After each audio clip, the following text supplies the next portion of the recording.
Welcome, curious minds, to the deep dive. Today we're plunging into the extraordinary life of Alan Turing, a man whose genius really reshaped the world, often, in the shadows. And his story is just this poignant blend of immense triumph and, well, profound tragedy. Absolutely. And our mission for this deep dive really is to move beyond maybe the narratives people already know. We want to uncover some fascinating details from his life, his work, that highlight his, well, unparalleled contributions. Yeah, and we're not just talking computer science and code breaking, though that's huge, obviously. Yeah, we're also looking into a surprisingly lesser-known field he pioneered, mathematical biology. That's the one. So to bring you this really comprehensive understanding, we've gathered quite a stack of sources. We've got historical articles, research papers, biographical accounts. Our goal is for you, our listener, to walk away with those real aha moments, gaining insights that go, far beyond just a typical overview of this pivotal figure. So let's unpack this. Okay, so Alan Turing, born June 23, 1912, in London. But he had quite an unusual start, didn't he? His parents actually left him and his brother with foster parents. Right, while they were working over in India. Yeah. But even really young, his brilliance was just, well, undeniable. Apparently so. I read his headmistress called him a genius when he was just 9. 9? Exactly. And then his maths teacher at Sherborne School basically said the same thing when he was 13.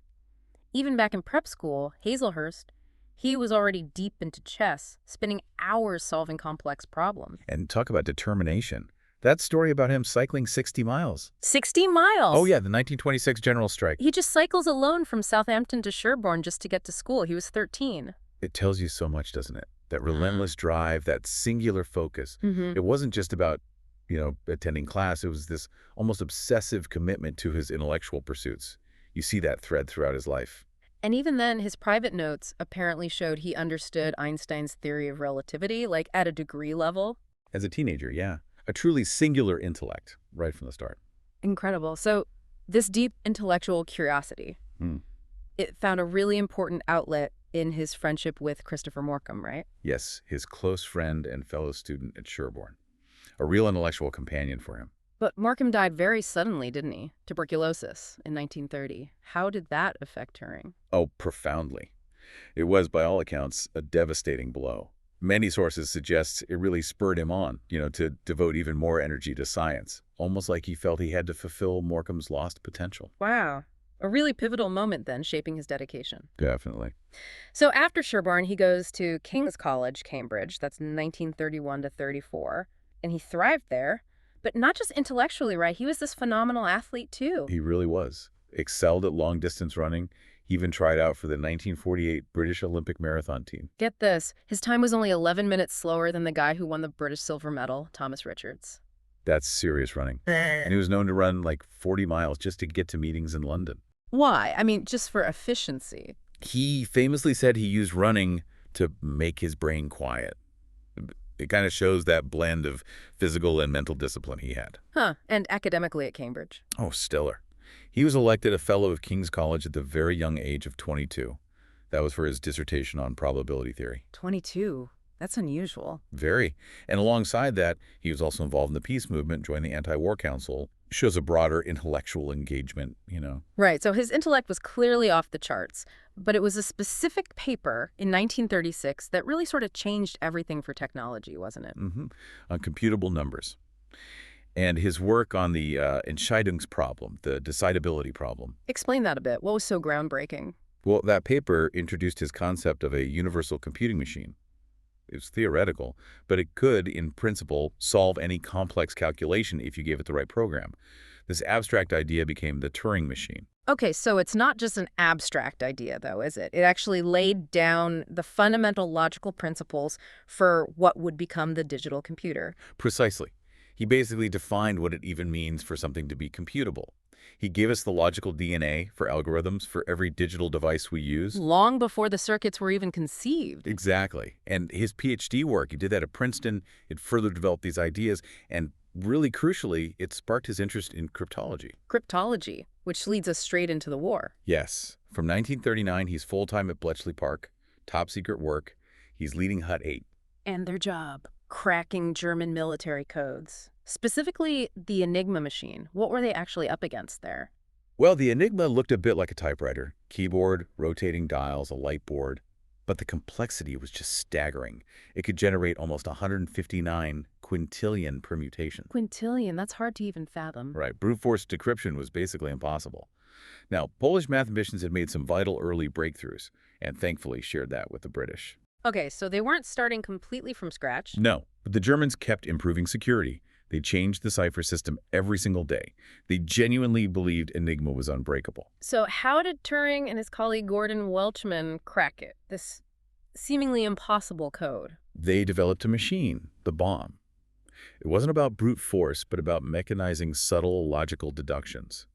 Its job was to find the daily key, the wheel order, the settings, the plugboard connections, and it had to do this fast. How fast? They needed to decipher somewhere between 3,000 and 5,000 messages within 24 hours, every day. Wow, the pressure must have been immense. How did the bomb manage that? Well, Turing developed something called simultaneous scanning, and Welchman had this key insight about adapting the bomb to consider other possibilities, which massively boosted its efficiency. And the results? Did it work? Astonishingly well. By mid-1940, they were reading German Air Force signals. By late 1940, pretty much all Enigma messages were being decoded. And the volume you mentioned, by early 42, something like 39,000 messages a month? Yeah, and that jumped to over 84,000 a month by 1943. That's basically 2 German messages being read every single minute. Just imagine the real-time advantage that gives you in a war. It's revolutionary. It absolutely was. And his work wasn't just on the Air Force codes. He and Hut 8 also tackled the much tougher German naval Enigma signals. How did they crack those? Using captured materials on a statistical technique Turing developed called banbarismus. By 1941, they were decrypting those too. And the impact of that? Huge. It allowed Allied convoys to dodge U-boat wolf packs. This was absolutely vital for winning the Battle of the Atlantic. Which was critical for Britain's survival, getting supplies in, building up forces. Exactly. Yeah. And it directly enabled the D-Day landings in 1944. Without that control of the Atlantic, D-Day might have been delayed, possibly disastrously. But he didn't stop there, did he? There was another code. Lorenz, yes, Lorenz, an even more complex cipher used for high-level communications, like between Hitler and his generals on the front line. In 1942, Turing developed techniques they called it Turingery to crack Lorenz messages. And what did that reveal? Crucial strategic information. One source literally said it changed the course of the war. It's just layer upon layer of critical breakthroughs. He also worked on secure speech, didn't he, Delilah? Yeah, after a trip to America, it was like a telephone scrambler. Yeah. Never actually used in the war, but it shows his mind was constantly working on these problems. So the overall impact, shortening the war by at least 2 years, saving maybe 14 million lives, it's staggering. It really is. And yet, he got an OBE in 1945, Order of the British Empire. But nobody knew why, right? It was all secret. Completely. Highly classified under the Official Secrets Act. The full story didn't start coming out until the 1970s. It really not properly until the 1990s. Decades later, there's that anecdote about Churchill, too. Right. Apparently, Turing and some colleagues felt they weren't getting enough resources, so they appealed directly to Winston Churchill. And Churchill stepped in. Yep. Ordered that they be given everything they needed immediately. Shows how vital their work was perceived at the very top, even if the public knew nothing. So the war ends. What does Turing do next? His focus shifts. Naturally, yeah. To the future of computing. He already had this idea from 1944, combining his universal machine concept with the speed of electronics. He envisioned a single machine that could do any programmed task. And how did he try to make that happen? Well, after the war, he worked at the National Physical Laboratory, the NPL, and he published a design for the automatic computing engine, ACE. ACE. That was one of the very first designs for a stored program computer, right? Like the computers we use today, holding instructions in memory. Exactly. A crucial conceptual leap. Then, in 1948, he moved up to Manchester University, became deputy director of the computing laboratory there. What did he do in Manchester? He designed an input-output system for the computer they were building, the Manchester Mark I. He wrote its programming system, the first ever programming manual, essentially helping build the software side for these early machines. So he's laying the groundwork for how we actually use computers. Absolutely. And that foundational work directly leads into his, well, maybe his most famous post-war contribution, his 1950 paper, Computing Machinery and Intelligence. Ah, the Turing Test paper. That's the one. He devised the imitation game, which we now call the Turing Test. What was the idea behind it? It proposed a way to judge if a machine could exhibit intelligent behavior. Specifically, could it think and learn in a way indistinguishable from a human? And that test, that whole concept, it just massively influenced everything that came after in artificial intelligence research. Hugely influential. Still debated today. And get this, in the same year, 1950, he also designed the first computer chess program. Turochamp, it was called. It's a year. Right. His brilliance just kept finding new outlets. And he was formally recognized, too, elected a Fellow of the Royal Society of London in 1951. A huge honor. Okay, so we've had the code-breaking hero, the computing pioneer. Now for what you called the surprising third act, mathematical biology. Yeah, this is the part of his work that's often overlooked, but it's equally groundbreaking, I think. Turing decided to tackle one of biology's biggest mysteries, morphogenesis. How do complex living things, develop their shape and form from just simple cells? And like, how does a leopard get its spots, or a zebra its stripes, that kind of thing? Exactly, that kind of thing. How do these patterns emerge? He laid out his ideas in a 1952 paper, The Chemical Basis of Morphogenesis. Okay, chemical basis. So he thought chemistry was the key. Yes, he proposed the existence of these things he called morphogens form producers. He theorized they were unknown chemical substances that diffuse, spread out through tissue, and react with each other. And what happens when they react? His key insight was that if the equilibrium state, the sort of balanced state of these reacting chemicals, is unstable, then even tiny random fluctuations, just natural imperfections, can completely disrupt it. And this disruption leads to the spontaneous development of patterns, non-uniform patterns from an initially uniform state. Wow. So complex biological patterns could emerge from simple chemical rules and randomness, not needing some vital force or complex blueprint for every detail. Precisely. It was a revolutionary way of thinking, explaining biological complexity through relatively simple physics and chemistry. How did he show this worked? Did he have models? He used mathematical models called reaction diffusion systems. He gave a simple example. Imagine two adjacent cells. They contain two morphogens, let's call them X and Y. X diffuses slowly, Y diffuses much faster. If there's just a tiny initial imbalance in their concentrations, his math showed this could trigger an exponential drift away from the stable, uniform state, creating distinct patterns. It was a proof of concept. Okay, so that's the basic idea. How does it explain spots and stripes specifically? His models got more complex, right? Yes, they developed into what are now called activator-inhibitor systems. The core idea is you have one chemical, the activator, which promotes its own production. Like a catalyst for itself. Exactly. And another chemical, the inhibitor, which slows down the activator. Now the crucial part, the inhibitor diffuses faster than the activator. Okay, so the inhibitor spreads out more quickly. What does that do? It essentially fences off areas where the activator is building up. It creates these isolated islands of activation surrounded by areas of inhibition. That's your pattern. Ah, okay, I think I see. But how does that lead to spots versus stripes? Right, here's the really clever bit, the aha moment. These patterns get laid down really early in development when the embryo is still growing.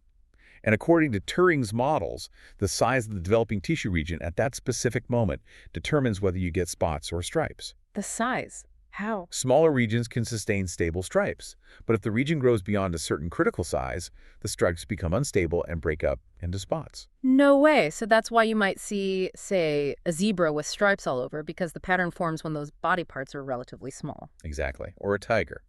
But think about a cheetah. It has spots on its main body, which is larger when the pattern forms. But stripes on its tail, which is smaller and thinner. Precisely. Same for leopards or jaguar spotted bodies. Maybe stripes only on the very end of the tail. So the prediction would be, you'll never see an animal with stripes on its body and spots on its tail. According to the model, nope. The smaller region, tail, gets stripes. The larger body breaks into spots if it crosses that size threshold during development. That is genuinely fascinating. Such a simple underlying principle explaining something so visually complex. And his work went even further. In 1953, he and a student, Bernard Richards, started applying these ideas in 3D. They used the Ferranti-Mark computer there at Manchester to simulate morphogenesis and replicate the intricate spine patterns of Radiolaria. Radiolaria, those are Tiny single-celled marine organisms with really complex, beautiful silica skeletons. Richards hand-drew contour plots from the computer's output. Yeah. They were an exact match for the famous drawings of these organisms done by Ernst Haeckel decades earlier, a stunning validation of the model. So If this work was so groundbreaking, predicting patterns in nature, validated by computer models, why wasn't it a bigger deal at the time? You said it was overlooked for like 40 years. Yeah, it's interesting. There were a couple of big reasons, really. First, the calculations were incredibly difficult back then. Computers just weren't powerful enough yet to run really complex, convincing simulations for most biological systems. Turing was way ahead of the technology. Okay, the tech wasn't ready. What else? The other huge factor was the discovery of the structure of DNA in 1953. That discovery was so monumental, it just completely shifted the focus of biological research towards genetics and molecular biology for decades. Ah, so the biological world got swept up in the DNA revolution, and Turing's pattern formation work kind of got sidelined. Pretty much. It wasn't until the late 20th century when computing power finally caught up that researchers really started revisiting his ideas seriously. And what happened then? People started running much more sophisticated simulations, and they got incredibly convincing results, matching patterns seen in nature. And it wasn't just biology, right? You mentioned other applications. Yeah, that's what's really cool. These reaction diffusion models, based on Turing's original concepts, turned out to be useful for explaining patterns in completely different systems. Like what? Give us an example. Okay, think about sand ripples on a dune or even on a beach. The ridges capture sand, acting like an activator, promoting their own growth. But they also create a shadow effect downwind, inhibiting the formation of other ridges too close by. That's your inhibitor. It creates those regular ripple patterns. Sand ripples from reaction diffusion. Okay, what else? Get this, crime hotspots. Some criminologists model it this way. Burglars successfully hitting an area might be more likely to return, activator. But increased success also attracts more policing to that area, inhibitor, pushing the crime elsewhere. Wow. From leopard spots to crime waves, it's a really versatile way of thinking about how patterns emerge from competing forces. A truly powerful framework. Okay, so woven through all this incredible science, there's the man himself, Alan Turing. We know he had a unique personality. Definitely. At Bletchley Park, they called him Prof. Apparently dressed quite shabbily, famously chained his tea mug to a radiator so no one else would use it. And the cycling with a gas mask. Yeah, supposedly to avoid hay fever. It's a certain eccentricity for sure. And his running. You said it was to make his brain quiet. Some people now look back and wonder about that, right? Yes. Some retrospective assessments looking at accounts of his life suggest he might have been on the autism spectrum. Things like the intense focus, the challenges with some social nuances. He was known for being quite blunt sometimes. Apparently unintentionally ruffled feathers. But he was aware of it. Sources suggest he was self-aware about struggling socially, even though he craved company. Yeah. And the running has been suggested as maybe a form of, like, stimming regulating himself. It's impossible to diagnose retrospectively, of course. Absolutely. And importantly, accounts from people who actually knew him well paint a very different picture from some, say, Hollywood portrayals. Like in the Imitation Game, which maybe leaned into the difficult geniuses trope. Perhaps. But friends described him using words like charming, cheerful, stimulating, friendly, warming, playful. They talked about his boyish enthusiasm, his great sense of humor, and a really strong sense of justice. So a much more rounded human picture than just awkward genius. Exactly. As one source beautifully put it, the potential to create is not founded in isolated characteristics. We need to see the whole person. Okay, let's talk about his personal life. He was engaged briefly. Yes, in 1941 to Joan Clark, a fellow cryptanalyst at Bletchley Park, an intellectual peer. But he called it off. He did. He revealed to her that he was homosexual, which was illegal in Britain at the time. They decided they couldn't marry, but they remained very close friends for the rest of his life. Which brings us to the really tragic part of his story. 1952. Yeah. It started quite mundanely. He reported a burglary at his house. During the police investigation, Turing admitted to having had a sexual relationship with the man involved in the burglary, Arnold Murray. And because homosexuality was illegal? He was charged with gross indecency under the laws of the time, the same law that Oscar Wilde had been convicted under decades earlier. What were his options? He was given a terrible choice. Prison or undergoing chemical castration through hormone therapy. He chose the hormone treatment. He did. To avoid prison, he received estrogen injections for 12 months. The physical and mental side effects were severe. It left him impotent, he had difficulty concentrating, felt weak, and he developed breast tissue gynecomastia. That's just horrific. And professionally. His security clearance was revoked. Because he was homosexual, he was deemed a security risk during the Cold War paranoia. He was barred from continuing any cryptographic consultancy work with GCHQ, the successor to Bletchley Park. So this conviction, this treatment, it didn't just affect him physically and personally, it cut him off from the work he'd been so central to. Completely. A devastating blow on all fronts. And then just 2 years later, 1954, his death. Yes. On June 7th, 1954, he was found dead in his home. He was under 41. The cause was cyanide poisoning. And there was a half-eaten apple found nearby. There was, which has led to lots of speculation, maybe evoking Snow White. Yeah. But the apple itself was never actually tested for cyanide. The official verdict was suicide, but there wasn't a clear motive established, was there? No, not really. Which has led to alternative theories persisting over the years. Like what? Well, his mother always believes it was an accident. That he accidentally ingested cyanide while doing chemistry experiments at home. He had a small lab. Plausible, maybe. He did work with chemicals. Possibly. Others have even suggested, maybe more conspiratorially, that he could have been assassinated by security services because he knew too many state secrets and was now considered a risk. Any evidence for that? No concrete evidence. It's mainly speculation fueled by the circumstances and the secrecy surrounding his work. There was also a mention of him visiting a fortune teller shortly before his death, which apparently left him quite downcast. So a mystery surrounding his end, really. A deep sadness, certainly. And for decades after his death, the true scale of his contributions, especially the war work, remained hidden. Until much, much later, the recognition came posthumously. Very much so. It wasn't until 2009 that the British Prime Minister, Gordon Brown, issued an official public apology for the appalling way he was treated. And then the pardon. Yes, after a long campaign, supported by figures like Stephen Hawking, he received a posthumous royal pardon in 2013. And that led to the Alan Turing Law. In 2017, yes. That law retroactively pardoned thousands of other gay and bisexual men who were convicted under those same historical laws. A measure of justice, finally. And now he's on the 50-pound banknote. A powerful symbol, isn't it? Recognition at last for this truly crucial figure. So let's try and bring this all together. To recap, Alan Turing's impact is just immense. Absolutely. Shortening World War II, potentially saving millions of lives, laying the fundamental groundwork for modern computing and artificial intelligence. And then pioneering a whole new field, mathematical biology, explaining deep patterns in nature. It's just an incredible breadth of achievement. But set against this profound contrast, isn't it? This world-changing genius who faced such personal injustice, whose true contributions weren't really understood or appreciated until decades after his tragic death. That contrast is really at the heart of his story, I think. The brilliance and the tragedy side by side. Okay, so as we wrap up this deep dive, we always like to leave our listeners with a final thought, something to mull over. Right. Alan Turing showed us how simple mathematical principles, this idea of reaction diffusion, could explain really complex natural patterns, leopard spots, sand ripples. So here's a thought.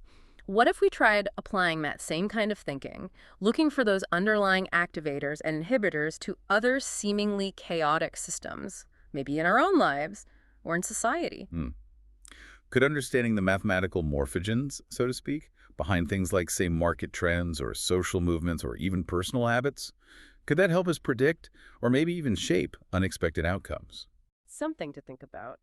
Could Turing's way of seeing patterns give us a new lens on the world around us?